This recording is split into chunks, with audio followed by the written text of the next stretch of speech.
ಸಂಪತ್ತು ಸಮೃದ್ಧಿಯ ಸಂಕೇತ ಅಂತ ಕರಿತೀವಿ, ನಿಜ. ಈಗ ಪೂಜೆ, ಈ ವರಮಹಾಲಕ್ಷ್ಮಿ ವ್ರತವನ್ನ ಮಾಡೋದು ನಮ್ಮ ಮನೆಯಲ್ಲಿ ಅಷ್ಟೈಶ್ವರ್ಯ ತುಂಬಿರ್ಲಿ ಅನ್ನೋ ಕಾರಣಕ್ಕ, ಅಥವಾ ಇದರಿಂದ ಬೇರೆ ಪೂಜೆಯ ಫಲಗಳು ನಮ್ಗೆ ನಿರೀಕ್ಷೆ ಮಾಡಬಹುದಾ? ವರಮಹಾಲಕ್ಷ್ಮಿ ಹಬ್ಬವನ್ನ ಶಾಸ್ತ್ರಬದ್ಧವಾಗಿ ಸುಮಂಗಲೆಯರು ಸಣ್ಣ ಮಕ್ಕಳನ್ನು ಸಹಿತ ಜೊತೆಯಲ್ಲೇ ಕೂಡಿಸ್ಕೊಂಡು ಆರಾಧನೆ ಮಾಡ್ತಾರೆ. ಕಾರಣ, ಲಕ್ಷ್ಮಿ ಅಂದರೆ ಬರೀ ಹಣಕಾಸಿನ ವಿಚಾರ ಅಷ್ಟೇ ಅಲ್ಲ, ಸಂಪತ್ತಿನ ಬಗ್ಗೆ ಮಾತ್ರ ಅಲ್ಲ, ಮನೆಯ ಸಂತೋಷವನ್ನ, ಕುಟುಂಬದ ಐಕ್ಯತೆಯನ್ನ, ಕುಟುಂಬದಲ್ಲಿರ್ತಕ್ಕಂಥ ಬಂಧು ಬಾಂಧವರ ಮಧ್ಯದಲ್ಲೂ ಒಂದು ಬಂಧುತ್ವವನ್ನು ಗಟ್ಟಿ ಮಾಡ್ತಕ್ಕಂತಹದ್ದು. ಹಾಗೆ ಎಲ್ಲರೂ ಸಹಿತ ನೋಡಿ, ಒಂದು ಕುಟುಂಬದಲ್ಲಿ 5 ಜನ ಅಣ್ಣ ತಮ್ಮಂದಿರಿದ್ರೆ ಆ 5 ಜನದ ಮಡದಿಯರು ಅಂದ್ರೆ ಆ ಒಟ್ಟು ಕುಟುಂಬ ಎಲ್ಲರೂ ಸಹಿತ ಸೇರಿ ಅನುಷ್ಠಾನವನ್ನು ಮಾಡ್ತಾರೆ. ಆದ್ರೆ ಹೆಚ್ಚು ಹೆಣ್ಣು ಮಕ್ಕಳೇ ಆರಾಧನೆ ಮಾಡತಕ್ಕಂಥ ಹಬ್ಬ ಇದು. ಹೆಣ್ಣು ಮಕ್ಕಳ ಆರಾಧನೆ ಮಾಡೋದ್ರಿಂದ ಮನೆಗಿರೋ ಪ್ರತಿಯೊಬ್ಬರು ಸಹಿತ ಪ್ರತ್ಯೇಕವಾಗಿ ಅರಿಶಿನ ಕುಂಕುಮದ ತಟ್ಟೆಗಳನ್ನು ಇಟ್ಕೊಳ್ತಾರೆ. ಮಾಡಿಸುವಂತಹ ಪೌರೋಹಿತರು ಒಂದು ಕಡೆ ಕೂತ್ರೆ ಅಲ್ಲಿ ಸುಮಾರು 20 ಜನ ಕೂತರು 20 ಜನ ಪ್ರತ್ಯೇಕವಾಗಿ ಅನುಷ್ಠಾನಗಳನ್ನು ಮಾಡುವ ಪದ್ಧತಿ ಇದೆ. ಹಾಗಾಗಿ ವರಮಹಾಲಕ್ಷ್ಮಿ ಪ್ರಾರಂಭವಾಗುವಂತಾರೆ ನೋಡಿ, ಮಂಗಳಗೌರಿ ಸ್ವಲ್ಪ ಜನಕ್ಕೆ ಮಾತ್ರ, ಆದರೆ ವರಮಹಾಲಕ್ಷ್ಮಿ ಪ್ರತಿಯೊಬ್ಬರ ವಾಸ್ತುಗೃಹದಲ್ಲೂ. ಹಾಗಾಗಿ ಲಕ್ಷ್ಮಿಯ ಆರಾಧನೆಯನ್ನ ಯಾರು ಶ್ರದ್ಧೆಯಿಂದ ಮಾಡ್ತಾರೋ ಅವರ ಕುಟುಂಬದಲ್ಲಿ ಅಷ್ಟೇ ಯಶಸ್ಸಿರುತ್ತೆ. ಗುರುಗಳೀಗ ಈ ಲಕ್ಷ್ಮೀನಾರಾಯಣ ವ್ರತವನ್ನ ಅಥವಾ ಶನಿ ಮಹಾತ್ಮ ಕಥೆಯನ್ನ ಓದಿಸ್ಬೇಕಾದ್ರೆ ಅದನ್ನ ನಿಯಮಬದ್ಧವಾಗಿ ಹೀಗೆ ಮಾಡಬೇಕು ಅನ್ನುವಂತಹ ಕಂಡೀಷನ್ಸ್ ಇರುತ್ತೆ. ಈಗ ವರಮಹಾಲಕ್ಷ್ಮಿ ವ್ರತವನ್ನು ಮಾಡಬೇಕು ಅನ್ನುವಂತಹ ಕಂಡೀಷನ್ಸ್ ಇರುತ್ತೆ. ಈಗ ವರಮಹಾಲಕ್ಷ್ಮಿ ವ್ರತವನ್ನು ಕೂಡ ಅಷ್ಟೇ ನಿಯಮಬದ್ಧವಾಗಿ ಮಾಡಬೇಕು ಅಂತಿರುತ್ತಾ, ಅಥವಾ ನಾವು ನಮ್ಮ ಮನಸ್ಸಿಗೆ ಹೇಗೆ ತೋಚುತ್ತೋ ಹಾಗೆ ಮಾಡಿದ್ರೆ ಓಕೆ ಅನ್ಸುತ್ತಾ? ಹೇಗೆ ಹೇಳ್ತೀರಿ? ಹಾಗಲ್ಲಮ್ಮ, ಯಾವುದೇ ಋತುವಾದರೂ ಶ್ರದ್ಧೆಯಿಂದ ಭಕ್ತಿಯಿಂದ ಮಾಡದಂತಹ ಋತ ಶೀಘ್ರ ಫಲವನ್ನು ಕೊಡುತ್ತೆ. ಇದಕ್ಕೂ ಸಹಿತ ಮಡಿ ಆಚಾರ ಇದೆ, ಮತ್ತು ನಾವು ಮಾಡುವಂತಹ ಅನುಷ್ಠಾನ ಕ್ರಮಬದ್ಧವಾಗಿ ಮಾಡಬೇಕಾದ್ದು ಪದ್ಧತಿ ಇದೆ. ಆ ಪದ್ಧತಿ ಹಿಂದಿನ ವಂಶ ಪಾರಂಪರಿಕವಾಗಿ ಏನು ಬಂದಿದೆಯೋ ಅದನ್ನೇ ಮಾಡ್ಕೊಂಡು ಬಂದಿರ್ತಾರೆ. ಅದಕ್ಕೆ ಹೇಳೋದು, ಮನೆಯಲ್ಲಿ ಹಿರಿಯರೊಬ್ಬರು ಕೂತಿದ್ರೆ ಅಂದರೆ ತಂದೆ ತಾಯಿಗೆ ನಾವು ಗೌರವ ಕೊಟ್ಟು ಅತ್ತೆ ಮಾವ ಹೇಳುವಂಥ ಮಾತನ್ನು ನಾವು ಆಲಿಸಿದ್ರೆ ಖಂಡಿತ ಅದರ ಯಶಸ್ಸಿನ ಫಲ ಇರುತ್ತೆ. ನಾವು ಇತ್ತೀಚಿನ ದಿನಗಳಲ್ಲಿ ಏನಾಗ್ತಿದೆ, ಅಲಂಕಾರ ಮೂರ್ತಿಯನ್ನು ಮಾಡ್ತಿದ್ದೀವಿ. ಅಲಂಕಾರ ಎಷ್ಟು ಬೇಕಾದರೂ ಮಾಡ್ತೀವಿ, ಆದರೆ ಶಾಸ್ತ್ರಬದ್ಧವಾದಂಥ ಅನುಷ್ಠಾನ ಮಾಡಲ್ಲ. ಯಾಕೆಂದರೆ ಆ ಶಾಸ್ತ್ರ ಮತ್ತು ನಿಯಮಗಳನ್ನು ತಿಳಿಸಬೇಕಾಗಿರ್ತಕ್ಕಂಥ ಹಿರಿಯರನ್ನ ನಾವೆಲ್ಲೋ ತೊಗೊಂಡೋಗಿ ಆಶ್ರಮದಲ್ಲಿ ಬಿಡ್ತೀವಿ, ಅಥವಾ ಅವರಿಂದ ದೂರ ಇರ್ತೀವಿ. ನಾನು ನನ್ನ ಗಂಡ ನನ್ನ ಮನೆ ಮಕ್ಕಳು, ಅಥವಾ ನಾನು ನನ್ನ ಹೆಂಡತಿ ನನ್ನ ಮಕ್ಕಳು ಅಂತ ಹೇಳಿ ಪ್ರತ್ಯೇಕವಾದ ಬದುಕನ್ನು ನಾವು ನೋಡಿದ್ರೆ ಇನ್ನೆಲ್ಲಿಂದ ನಮಗೆ ಈ ಒಂದು ಸಂಪ್ರದಾಯ ಸಿಗುತ್ತೆ, ಆ ಪದ್ಧತಿ ಸಿಗುತ್ತೆ? ಒಂದು ಅರಿಶಿನ ಕುಂಕುಮವನ್ನು, ಮಂಗಳ ದ್ರವ್ಯವನ್ನು ದೇವಿಗೆ ಯಾವಾಗ ಅರ್ಪಣೆ ಮಾಡಬೇಕು, ಹೇಗೆ ಅರ್ಪಿಸಬೇಕು ಅನ್ನೋ ಕ್ರಮ ಇದೆ.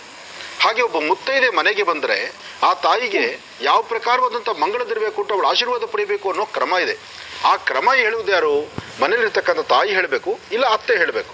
ಇದನ್ನು ಹೇಳ್ಕೊಡ್ಬೇಕಾದ್ರೆ ಅವರು ನಮ್ಮ ಜೊತೆಯಲ್ಲಿದ್ದರೆ ಅಲ್ವಮ್ಮ, ಅವಾಗೇ ಆ ಪದ್ಧತಿ ಆಗೋದು. ಮತ್ತು ಯಾವುದೇ ಹಬ್ಬದ ಸಡಗರ ಸಂಭ್ರಮ ಬರಬೇಕಾದ್ರೆ ಸ್ವಲ್ಪ ದೇಹ ದಂಡಿಸಿ ನಾವು ಸೇವೆಯನ್ನು ಮಾಡಬೇಕು. ಲಕ್ಷಣವಾಗಿ ಮನೇಲಿ ಅಡುಗೆ ಮಾಡಬೇಕು.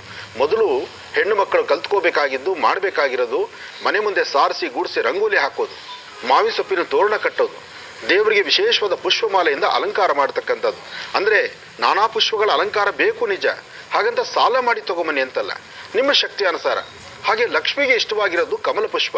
ನಾಳೆ ಒಂದು ಅಂದರೆ ಈ ವರಮಹಾಲಕ್ಷ್ಮಿಯ ಸನ್ನಿವೇಶದಲ್ಲಿ ಒಂದು ಕಮಲ ಪುಷ್ಪವನ್ನು ಅಮ್ಮನವರ ವಕ್ಷಸ್ಥಳದಲ್ಲಿಟ್ಟರು, ಅಮ್ಮನವರ ಪಾದದ ಮೇಲೆ ಆ ಕಮಲವನ್ನಿಟ್ಟರು ಬಹಳ ತೃಪ್ತಿ ಪಡ್ತಾಳಂತೆ ತಾಯಿ.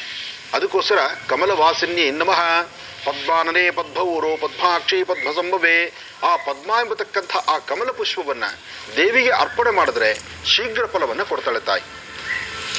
ಈ ವ್ರತದ ಸಂದರ್ಭದಲ್ಲಿ ಇಂಥದ್ದನ್ನ ಮಾಡಬಾರ್ದು ಅನ್ನೋದಾದ್ರೆ ಅಂಥದ್ದೇನಾದ್ರೂ ಇದೆಯಾ ಗುರುಗಳೇ? ಖಂಡಿತಮ್ಮ. ನಾಳೆ ಸಾಮಾನ್ಯ ವ್ರತವನ್ನು ಮಾಡುವಾಗ ಧರಿಸುವಂತಹ ವಸ್ತ್ರ ಕಪ್ಪಿರಬಾರದು. ಇದನ್ನ ಅರ್ಥ ಮಾಡ್ಕೊಳ್ಳಿ. ಒಂದಷ್ಟು ಜನ ಹೆಣ್ಮಕ್ಳ ಮನಸ್ಸು ಹೇಗಿರುತ್ತೆ ಅಂದರೆ, ಅಲಂಕಾರಕ್ಕೋಸ್ಕರ ಕಪ್ಪು ಬ್ಲೌಸ್ ಹಾಕುವಂಥದ್ದು, ಕಪ್ಪು ಸೀರೆ ಉಡುವಂಥದ್ದು, ಇಂಥದ್ದರ ಕಪ್ಪನ್ನು ನಾಳೆ ದೂರ ಇಡಿ ಅಂತ ಹೇಳ್ತಾರೆ. ಯಾಕೆಂದರೆ ಕಪ್ಪು ಶ್ರೇಯಸ್ಕರ ಅಲ್ಲ. ಕಪ್ಪು ಅಲಂಕಾರದಲ್ಲಿರಬಹುದು ನೋಡಿ, ತಲೆ ಕೂದಲು ಕಪ್ಪಿಲ್ಲ ಅಂದರೆ ಆಗೋದಿಲ್ಲ, ಗಡ್ಡದ ಕೂದಲು ಕಪ್ಪಿಲ್ಲ ಅಂದರೆ ಆಗೋದಿಲ್ಲ, ಕಪ್ಪಿಲ್ಲ ಅಂದರೆ ಕಪ್ಪು ಬಡ್ಕೊಳ್ತೀವಿ ನಾವು. ಆದರೆ ನಾವು ಉಡುವಂತಹ ವಸ್ತ್ರಗಳು ಆದಷ್ಟು ಕಪ್ಪಿನಿಂದಿರಬಾರ್ದು.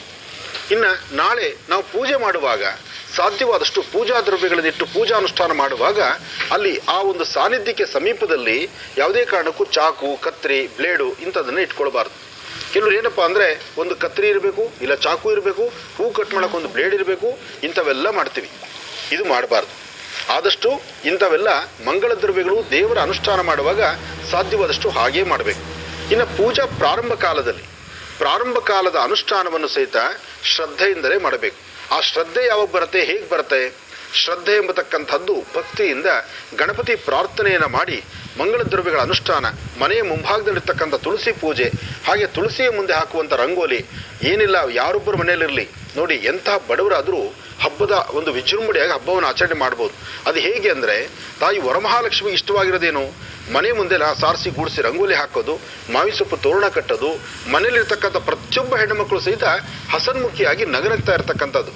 ಕೈಗೆ ಲಕ್ಷಣ ಬಳೆ ಹಾಕಿ, ಕಿವಿಗೆ ಓಲೆ ಹಾಕ್ಕೊಳ್ಳಿ, ಒಂದು ಸರ ಹಾಕ್ಕೊಳ್ಳಿ, ಕಾಲಿಗೆ ಒಂದಷ್ಟು ಗೆಜ್ಜೆ ಇರಲಿ.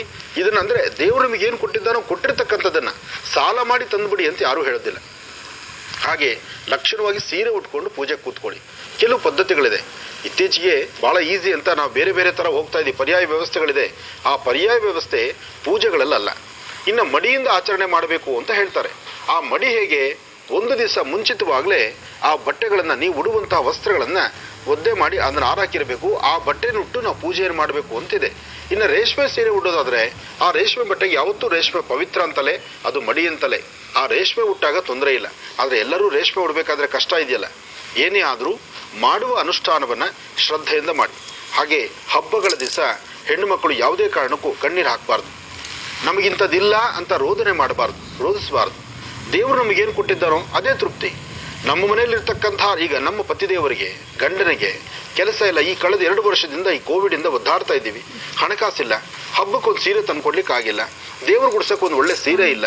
ಇಂಥವೆಲ್ಲ ಮನಸ್ಸಲ್ಲಿ ನೋವಿದೆ ನಿಜ. ಆದರೆ ಹೊರಗಡೆ ಪರಿಸ್ಥಿತಿನೂ ಯೋಚನೆ ಮಾಡಬೇಕಲ್ಲ.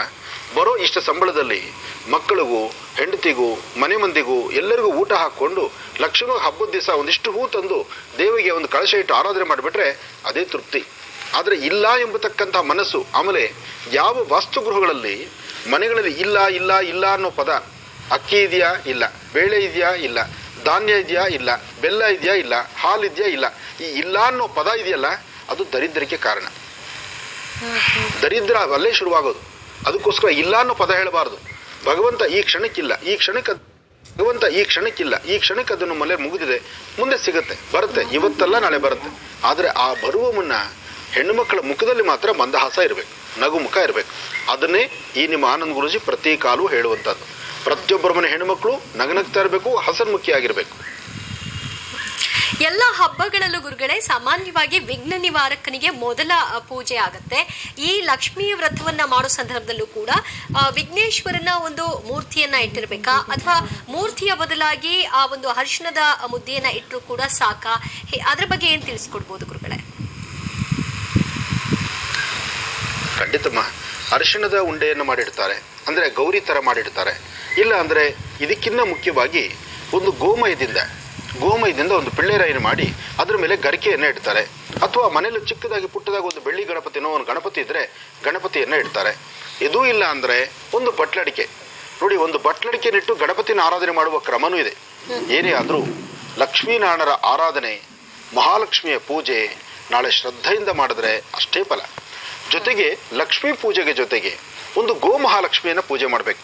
ನಾಳೆ ಪ್ರತಿಯೊಬ್ಬರು ಸಹಿತ ಗೋವಿಗೆ, ಏಕೆಂದರೆ ಗೋವಲ್ಲಿ 300 ಮುಕ್ಕೋಟಿ ದೇವತೆಗಳಿದ್ದಾರೆ. ಅಷ್ಟೇ ಅಲ್ಲ, ತಾಯಿ ಮಹಾಲಕ್ಷ್ಮಿ ನೋಡಿ, ಒಂದು ಗೋವಲ್ಲಿ, ಆ ಗೋವಂದರೆ ಹಸುವಿನಲ್ಲಿ ಎಲ್ಲ ದೇವತೆಗಳು ಬಂದು ಕೂತ್ಕೊಂಡ್ರು, ಎಲ್ಲರೂ ಬಂದಿದ್ದರು. ಆದರೆ ಲಕ್ಷ್ಮಿ ಸ್ವಲ್ಪ ತಡವಾಗಿ ಬಂದರೆ ನಾನು ಎಲ್ಲಿ ಕೂತ್ಕೊಳ್ಬೇಕು ಅಂದರೆ ಲಕ್ಷ್ಮಿಗೆ ಯಾವ ಸ್ಥಳವೂ ಸಿಗಲಿಲ್ವಂತೆ. ಸಿಕ್ಕಿದ್ದು ಒಂದೇ ಸ್ಥಳ, ಎಲ್ಲಿ? ಆ ಗೋಮಯ ಹಾಕುವ ಸ್ಥಳ. ಗೋಮಯ ಹಾಕುವಂಥ ಸಾನ್ನಿಧ್ಯದಲ್ಲಿ ಬಾಲದ ತಳಭಾಗದಲ್ಲಿ ಅಲ್ಲಿ ಕೂತ್ಕೊಳ್ಳುತ್ತೆ. ಅದಕ್ಕೆ ಒಂದು ಗೋವಿಗೆ ನೀವು ಎಲ್ಲೇ ಪೂಜೆ ಮಾಡಿ, ಪಾದಗಳಿಗೆ ಪೂಜೆ ಮಾಡಿ, ಹಣೆಗೆ ಪೂಜೆ ಮಾಡಿ, ಅದರ ಒಂದು ಕಂಠಕ್ಕೆ ಪೂಜೆ ಮಾಡಿ, ಅದರ ಒಂದು ಕೆಚ್ಚಲಿಗೆ ಪೂಜೆ ಮಾಡಿದ್ರು ಸಹಿತ ಅದರ ಫಲ ಅಲ್ಲ. ನೀವು ಗೋಮಯ ಹಾಕುವ ಸಾನ್ನಿಧ್ಯದಲ್ಲಿ ಅಲ್ಲಿಷ್ಟು ಅರಿಶಿನ ಕುಂಕುಮ ಇಟ್ಟು ಅಲ್ಲಿ ಪ್ರಾರ್ಥನೆ ಮಾಡಬೇಕು, ಅಲ್ಲಿ ನೀವು ತಲೆ ಬಗ್ಗಿಸಿ ನಮಸ್ಕರಿಸಬೇಕು, ಅದರ ಬಾಲವನ್ನು ತಲೆ ಮುಟ್ಟಿಸ್ಕೊಳ್ಬೇಕು, ಆಗಷ್ಟೇ ನಿಮ್ಮ ಮೋಕ್ಷ ಅಂತ ಹೇಳ್ತಾರೆ. ಅಂದರೆ ಒಂದು ಗೋವು ಎಂತಹ ಒಂದು ಪಾವಿತ್ರತೆ ಇದೆ ನೋಡಿ. ಅದಕ್ಕೆ ಗೋವಿನಿಂದ ಬರ್ತಕ್ಕಂತಹ ಗೋಮಯ ಪವಿತ್ರ, ಗೋಮೂತ್ರ ಪವಿತ್ರ, ಗೋಕ್ಷೀರ ಅದು ಪವಿತ್ರ. ಹಾಗೆ ಈ ಪಂಚಗವ್ಯ ಎಂಬತಕ್ಕಂಥದ್ದು ಅಷ್ಟು ಪವಿತ್ರವಾಗಿರ್ತಕ್ಕಂಥದ್ದು. ಅದನ್ನು ನಾಳೆ ನಾವು ಗೋ ಪ್ರಾರ್ಥನೆ ಮಾಡಿದ್ರೆ ತಾಯಿ ಮಹಾಲಕ್ಷ್ಮಿನೇ ನಮ್ಮ ಮನೆಗೆ ಬಂದ ಹಾಗೆ. ಅದಕ್ಕೆ ಹಸು ಯಾರ ಮನೇಲಿರುತ್ತೋ ನಾಳೆ ಅವರು ಸಾರಿಸಿ ಗೂಡಿಸಿ ಮನೆ ಮುಂದೆ ರಂಗೋಲಿ ಹಾಕಿ ಅದ್ರ ಮುಂದೆ ಹಸುನ ಕರ್ಕೊಂಡ್ಬಂದು ನಿಲ್ಲಿಸು, ಫಸ್ಟ್ ಲಕ್ಷ್ಮೀ ಪೂಜೆ ಅಲ್ಲಿ ಪ್ರಾರಂಭಿಸ್ತಾರೆ. ಹಾಗೆ ಹಸು ಇಲ್ದಿರತಕ್ಕಂಥವ್ರು ಸಹಿತ ಸುತ್ತಮುತ್ತ ಹಸುಗಳಿದ್ರೆ ಅದನ್ನು ಮನೆಗೆ ಕರೆತಂದು ಲಕ್ಷ್ಮೀ ಪೂಜೆ ಮಾಡಿ. ಆದರೆ ವಿಶೇಷವಾಗಿ ನೋಡಿ, ಪ್ರತ್ಯಕ್ಷವಾಗಿ ಕಾಣೋ ದೇವತೆ ಅದು ಗೋಮಾತೆ. ನೀವು ಕಳಶದಲ್ಲಿ ಏನೇ ಮಾಡಿ, ಫೋಟೋ ಏನೇ ಇಡಿ, ಏನೇ ವಿಗ್ರಹಕ್ಕೆ ಅಲಂಕಾರ ಮಾಡಿ, ಇದೆಲ್ಲಕ್ಕೂ ಮೀರಿರ್ತಕ್ಕಂಥದ್ದು ಒಂದು ಗೋ ಮಹಾಲಕ್ಷ್ಮಿನ ಆರಾಧನೆ ಮಾಡ್ತಕ್ಕಂಥದ್ದು. ನಿಜ. ಭಾಗ್ಯದ ಲಕ್ಷ್ಮೀ ಬಾರಮ್ಮ ವಿಶೇಷ ಕಾರ್ಯಕ್ರಮಕ್ಕೆ ಮತ್ತೊಮ್ಮೆ ಸ್ವಾಗತ. ನಮ್ಮ ಜೊತೆ ನೇರ ಸಂಪರ್ಕದಲ್ಲಿ ಮಹರ್ಷಿ ಆನಂದ್ ಗುರುಜಿ ಅವರಿದ್ದಾರೆ. ಆನಂದ್ ಗುರುಜಿ ಅವರ ಆಶ್ರಮದಲ್ಲಿ ವರಮಹಾಲಕ್ಷ್ಮಿ ಹಬ್ಬದ ವ್ರತವನ್ನ ಹೇಗೆ ಆಚರಣೆ ಮಾಡ್ತೀವಿ, ಅದರ ವಿಧಾನಗಳೇನು ಅನ್ನೋದ್ರ ಬಗ್ಗೆ ತಿಳಿಸ್ಕೊಡ್ತಾರೆ. ಮತ್ತೆ ಗುರುಗಳೇ, ಲಕ್ಷ್ಮಿ ಪೂಜೆ ಮಾಡೋ ಮೂಲಕವಾಗಿ ಲಕ್ಷ್ಮಿಯ ಆಶೀರ್ವಾದ ಪಡಿಲಿಕ್ಕೆ ವರಮಹಾಲಕ್ಷ್ಮಿ ಹಬ್ಬ ಒಂದು ಸದಾವಕಾಶ. ಸೊ ಈಗ ನಿಮ್ಮ ಆಶ್ರಮದಲ್ಲಿ ಹೇಗ್ ಪೂಜೆ ಮಾಡ್ತೀರಿ ಅದನ್ನ ನೋಡ್ಬೇಕು ಅಂತ ನಿಮ್ಗೆ ಬಿಟ್ಬಿಡ್ತೀನಿ ಸಮಯವನ್ನ. हिंदू धर्म में गाय को माँ कहकर संबोधित किया जाता है और इसके पीछे एक गहरा अर्थ है. जैसे माँ बिना ಆಶ್ರಮದಲ್ಲಿ ಹೇಗ್ ಪೂಜೆ ಮಾಡ್ತೀರಿ ಅದನ್ನ ನೋಡ್ಬೇಕು ಅಂತ ನಿಮ್ಗೆ ಬಿಟ್ಬಿಡ್ತೀನಿ ಸಮಯವನ್ನ.